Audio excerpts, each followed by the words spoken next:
تحریک انصاف اب انصاف سے بھاگ رہی ہے۔ فیڈرل جوڈیشل اکیڈمی کے باہر مائزہ حمید نے ذرائع ابلاغ عامہ کے نمائندوں سے گفتگو کرتے ہوئے کہا، حسین نواز تیسری دفعہ آج پیش ہو رہے ہیں جے آئی ٹی کے سامنے، اور دوسری طرف عمران خان صاحب ہیں جو تینوں عدالتوں میں ان کے کیس لگے ہوئے ہیں اور ان پہ کنٹیمپٹ آف کورٹ لگا ہوا ہے، اور وہ پھر بھی وہاں پہ پیش نہیں ہوتے۔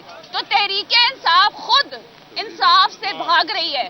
اور دوسری بات یہ کہ آج پرائم منسٹر اپنا احتساب دینے کو تو تیار ہیں، کیا عمران خان صاحب اپنا احتساب دینے کو تیار ہیں؟ کیوں انصاف سے بھاگا جا رہا ہے؟ پاکستان مسلم لیگ نون کی رہنما مائزہ حمید نے مزید کہا، کیوں نہیں منی ٹریل دی جا رہی؟ کیوں نہیں تلاشی دی جا رہی؟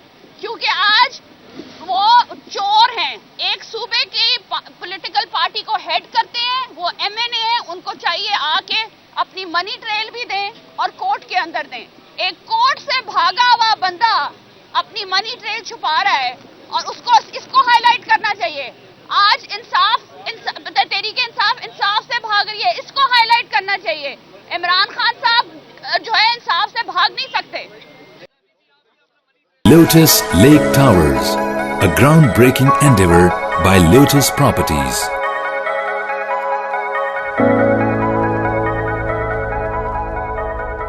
ملکی، بین الاقوامی، سماجی، سیاسی، تجارتی، ثقافتی، تفریحی، معلوماتی اور کھیلوں سے جڑی ہر چھوٹی بڑی خبر کا مرکز TNN TV۔